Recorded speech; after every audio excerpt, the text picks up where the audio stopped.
From impeachments to inaugurations, if it's a political story, we are on the scene. The race for the White House is heating up. We're beating Biden. How dare he say that? If it's breaking news, we're live with the latest coverage. From the White House, the State Department, and Capitol Hill, we know the issues, but above all, we know the players to bring you the latest in-depth analysis on all the key stories that we're covering. I'm Eric Ham. Join me from Washington here on Firstpost America.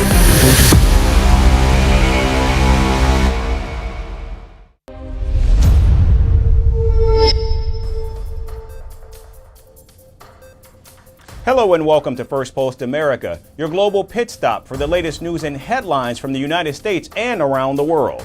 I'm Eric Ham, coming to you live from the nation's capital in Washington, D.C. We'll get you a roundup of all the day's top stories, but first, let's take a look at the headlines. At least 9 people killed and more than 800 injured after a powerful earthquake hits Taiwan. Taiwanese officials say this was the strongest earthquake in 25 years. North Korea test fires what it calls a new hypersonic ballistic missile. Kim Jong-un personally oversaw the launch along with his military commanders. The chief of Israel's military apologizes for the airstrike in Gaza, which killed at least 7 foreign aid workers. The United States, the UK, Australia, and Canada demand an investigation. Greece seeks to purchase 35 Black Hawk helicopters from the United States in an effort to modernize its military. The deal is worth $1.2 billion. And in Kenya, a doctor strike enters its 3rd week, severely impacting medical services. Over 7,000 healthcare professionals are demanding higher wages and better working conditions.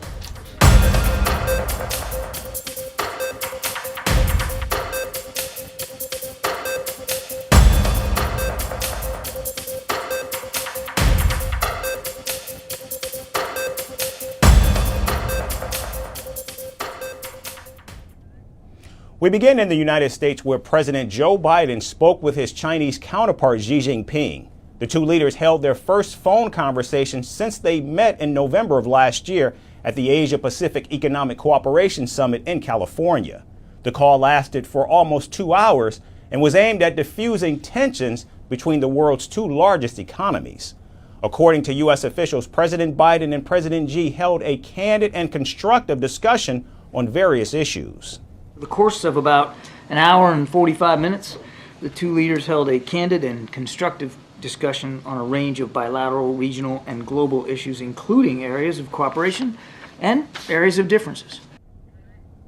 Now, Washington says both leaders were open about the existing disagreements in their discussion, including Taiwan, which is one of the most crucial points of contention between the United States and China. President Biden urged China to maintain peace and stability in the Taiwan Strait ahead of the inauguration of Taiwan's president-elect Lai Ching-te in May. According to Chinese state media, President Xi responded by saying Taiwan remains an uncrossable red line for Beijing.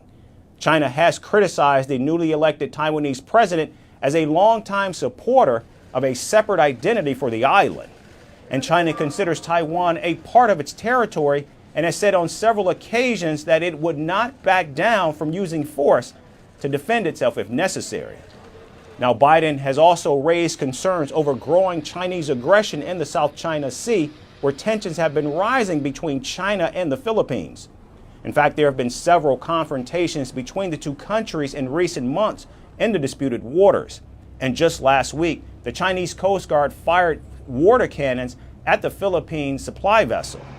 President Biden also emphasized the importance of maintaining peace and stability across the Taiwan Strait, and he reaffirmed the importance of the rule of law and freedom of navigation in the South China Sea. Now, the two presidents also spoke about the Biden administration's ban on high-tech exports to China, and President Xi accused Washington of creating economic risk through its ban and accused the United States of trying to suppress China's tech development. The Chinese president said that the U.S. ban is depriving Beijing of its legitimate right to development. He also reportedly warned that China will not sit idly by over these bans. However, President Biden defended the move, saying he will continue to take necessary actions to prevent advanced technologies from being used to undermine America's national security. The two leaders also discussed the Chinese-owned social media app TikTok, and President Biden backed congressional efforts to ban the app unless it changed the owners, insisting on the need to protect the data of Americans. President Biden and President Xi also discussed the Russia-Ukraine war, where the U.S. president expressed concern over China helping Russia rebuild its defense industrial base.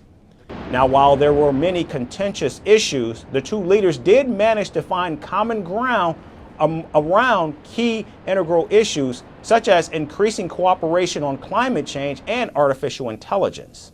They encouraged continued progress on issues discussed at the Woodside Summit, including counter-narcotics cooperation, ongoing military-to-military communications, talks to address artificial intelligence-related risks, and continuing efforts on climate change and people-to-people exchanges.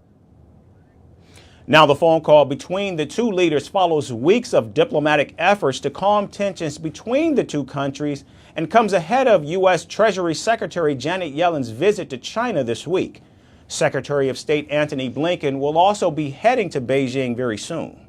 We believe that there is no substitute for regular communication at the leader level to effectively manage this complex and often tense bilateral relationship. And both presidents agreed to pick up the phone and speak when needed.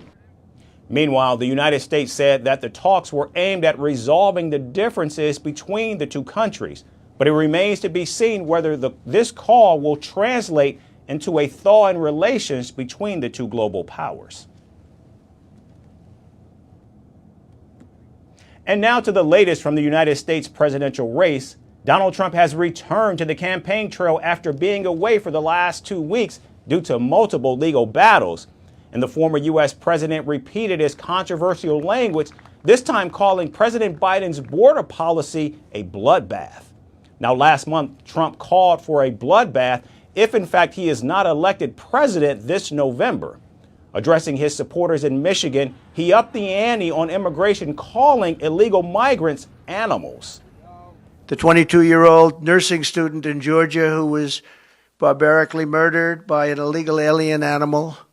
The Democrats say, please don't call them animals. They're humans. I said, no, they're not humans. They're not humans. They're animals. Nancy Pelosi told me that. She said, please don't use the word animal, sir, when you're talking about these people. I said, I'll use the word animal because that's what they are. Now, this was not the first time he has used such incendiary language to describe migrants. In fact, the former U.S. president has called immigrants animals multiple times, including when he was in the Oval Office, as well as just 2 weeks ago at another rally. In Wisconsin, Trump vowed to crack down on immigration if elected, claiming that he will ensure that the largest deportation in American history takes place. With your vote, I will seal the border. I will stop the invasion. I will end the carnage, bloodshed, and killing. And we will crush the human traffickers. You know, they traffic in women, mostly in women. We will vanquish the child smugglers, and we will liberate this nation from Crooked Joe and his migrant armies of dangerous criminals once and for all. This is an invasion of our country. We're going to end up with the largest deportation in American history. We have no choice. Have no choice, right? Have no choice. We have no choice because that's not sustainable by any country. In a fiery speech, Donald Trump called out President Joe Biden for failing to secure America's borders. And he also challenged the president to a debate and accused the Biden administration of influencing prosecutors. I'm calling on Crooked Joe to debate anytime, any place. We'll do it anywhere you want, Joe, so that we can discuss in a friendly manner the real problems of our country, of which there are many, instead of trying to have corrupt prosecutors fight your battles for you. That's no good. We got all these corrupt prosecutors, deranged Jack Smith, all of them. These are deranged people. Let's debate outside, Joe. Let's go have a good, solid, friendly debate. Now, all of this comes after the New York judge overseeing Trump's hush money case extended a gag order on the former president. Justice Juan Marchand has banned Donald Trump from criticizing the prosecutor's family members after Trump repeatedly attacked the judge's own daughter on social media just last week. Donald Trump has come out swinging at President Joe Biden after posting a $175 million bond in his New York civil fraud case. And as his legal battles intensify, it looks like Trump's attacks will only get more bolder and much, much more louder, with elections only 7 months away. And now to the war in Europe, where Kyiv has successfully carried out 2 long-range drone attacks over a span of just 1 week. Drones packed with explosives struck Moscow's 3rd and 5th largest oil refineries, almost 700 miles deep into Russian territory. Ukrainian engineers say the long-range strike was carried out by installing AI technologies called machine vision into the drones. Now, what this means is that a flight path is programmed into an AI chip, which is then attached to the nose of the drone. This allows the unmanned aerial vehicle to glide to its destination using the pre-fed GPS coordinates without relying on satellite technology. The drone then becomes immune to electronic jamming and harsh weather conditions, which could otherwise disrupt the flight path. Ukrainian President Volodymyr Zelensky has hailed his drone units for these long-range strikes. I thank everyone who is responding, who is going to the strike sites in order to provide assistance to people as quickly as possible. This is the most important thing. Equally important is that the Russian terrorists are receiving responses to their strikes, each time longer-range responses. These recent drone strikes on the Russian oil refineries have forced Russia to shut down operations. And Ukraine claims that between 12 and 14% of Moscow's oil-producing capacity is now offline. Meanwhile, the United States has urged Kyiv to halt strikes on Russian oil facilities as global oil prices continue to spike. Just this year, global crude prices have shot up 13%, and Washington believes this would impact their economy in an all-important election year. Ukraine's drone strikes come despite heavy losses on the front lines as they desperately await aid from Western allies. And this also comes as both Moscow and Ukraine appear to be targeting the opposing side's energy infrastructure. And in a more recent development, NATO has drawn up what it calls a Trump-proof plan to provide Ukraine with military aid worth over $100 billion over the span of 5 years. NATO Secretary Jens Stoltenberg said the aid package would shield Ukraine if Donald Trump wins a second U.S. presidency. And this comes at a time when the Biden administration is in fact struggling to convince Congress to release a $60 billion aid package for Kyiv. Yesterday, Secretary of State Antony Blinken met French President Emmanuel Macron and assured him of more American aid for Ukraine. But we are at a critical moment where it is absolutely essential to get Ukrainians what they continue to need to defend themselves, particularly when it comes to munitions and air defenses. And so there's a near-term challenge that we're working together to meet. It's another reason why the supplementary budget request that President Biden has made to Congress must be fulfilled as quickly as possible. Now, President Zelensky has urged the United States to end the political deadlock and release the funds. Kyiv is in dire need of weapons and ammunition as Russia prepares for a large-scale summer offensive. And shifting focus now from a war to a feud, but this one is over elephants. The president of Botswana has threatened to send 20,000 elephants to Germany. This over a dispute surrounding the import of hunting trophies. Botswana says that saving elephants might in fact destroy its people. Our next report addresses the elephant in the room. The African nation of Botswana and Germany are at loggerheads over elephants. Yes, you heard that right. The two countries are feuding over elephants. And now Botswana's President Mokgweetsi Masisi has threatened to send 20,000 elephants to Germany. And he isn't joking. The president says Botswana would like to gift these elephants to Germany and they won't take no for an answer. President Masisi's remarks came after Germany raised poaching concerns and sought to tighten restrictions on the import of hunting trophies. But President Masisi says that such a move would impoverish Botswanans. He also slammed the German authorities, saying it's very easy to sit in Berlin and have an opinion about the affairs of other countries. The African leader suggested that Germans should live with the animals in the way they're asking Botswana to. Now, if you're wondering why Botswana is so angry with its elephants, here's your answer. The southern African nation is home to the world's largest elephant population.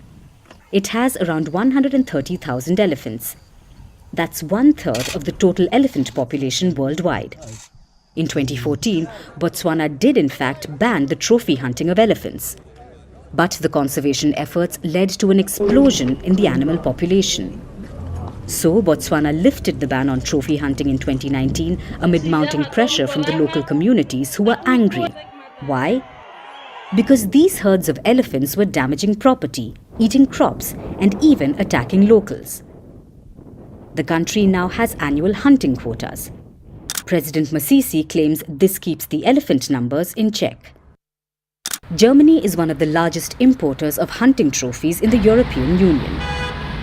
Berlin says it wants to ensure that its import of hunting trophies is sustainable and legal. Some countries like France, Belgium and Australia have already banned the trade in hunting trophies. But Botswana says they shouldn't have to pay the price for preserving these animals for the world. Now, Germany claims that despite the angry remarks from the president, Botswana has not raised any concerns with them. The German Environment Ministry said it is in talks with African countries affected by their import rules. This list includes Botswana.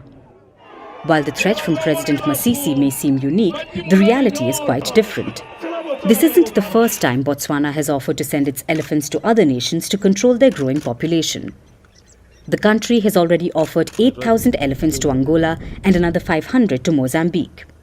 Botswanan officials also threatened to send 10,000 elephants to London's Hyde Park after some UK MPs voted to support a ban on importing hunting trophies. Botswana is so overwhelmed with its growing elephant population that it even considered using elephants for pet food. So, while Botswana and Germany fight it out over the elephant in the room, we'll have to wait to find out if President Masisi follows through with his threat. And finally, in the dazzling universe of entertainment, one name has been shining brighter than the rest since last year, and it is none other than, you guessed it, Taylor Swift. Ever since she embarked on her Unforgettable Eras tour in 2023, Taylor Swift has transcended mere stardom to become a cultural phenomenon. And now she has officially entered her billionaire era. The singer today has a net worth of at least $1.1 billion. Our next report talks about how heaven could really be a place on earth, but only if you happen to be Taylor Swift. In the realm of fame and fortune, Taylor Swift reigns supreme. And we're all just lucky to be living in her world. Ever since she kicked off her mesmerizing Eras tour in 2023, it feels like Taylor Swift has been at the forefront of every conversation. Whether it's about her new albums or the latest gossip about her romantic escapades with Travis Kelce, her presence is felt everywhere. But in the whirlwind of fame comes another milestone. Taylor Swift has officially entered her billionaire era. Standing tall among the likes of NBA legend Earvin Magic Johnson and French fashion designer Christian Louboutin. Taylor Swift's journey to billionaire status is a testament to her unparalleled talent and hard work. She's the first musician to achieve this feat solely through her music and performances. An incredible accomplishment that sets her apart from the rest. And almost all the credit goes to her blockbuster Eras tour. Swift now has a net worth of a staggering $1.1 billion. And her success story is nothing short of extraordinary that began in 2006. So what exactly led her to her billionaire status? Let's break it down. Taylor Swift's Eras tour has shattered records left and right. It became the highest-grossing concert tour of all time. It's the first tour to ever gross over $1.04 billion in ticket sales. A testament to her unrivaled stage presence and the adoration of her fans. Plus, her concert film, Taylor Swift: The Eras Tour, raked in an impressive $261.7 million, making it the highest-grossing concert movie in history. But that's not all. Taylor Swift's music catalogue continues to increase in value with each passing day.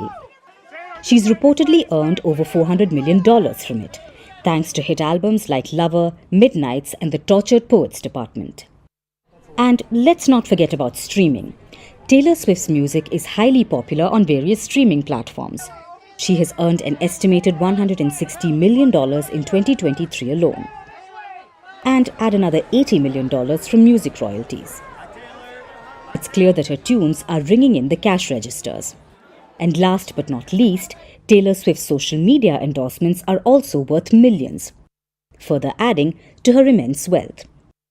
She has a following of 283 million people, which can easily shape a market trend with just one phrase. Taylor Swift's journey from small-town girl to billionaire superstar is a testament to her talent, hard work, and unwavering dedication. The magic that her music creates has made Taylor Swift a true icon of this era.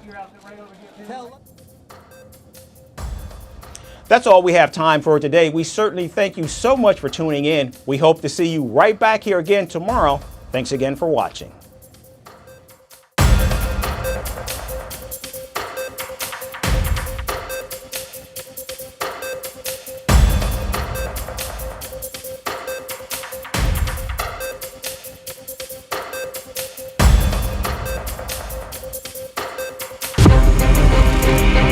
From impeachments to inaugurations, if it's a political story, we are on the scene. The race for the White House is heating up. We're beating Biden. How dare he say that? If it's breaking news, we're live with the latest coverage. From the White House, the State Department, and Capitol Hill, we know the issues, but above all, we know the players to bring you the latest in-depth analysis on all the key stories that we're covering. I'm Eric Ham. Join me from Washington here on Firstpost America.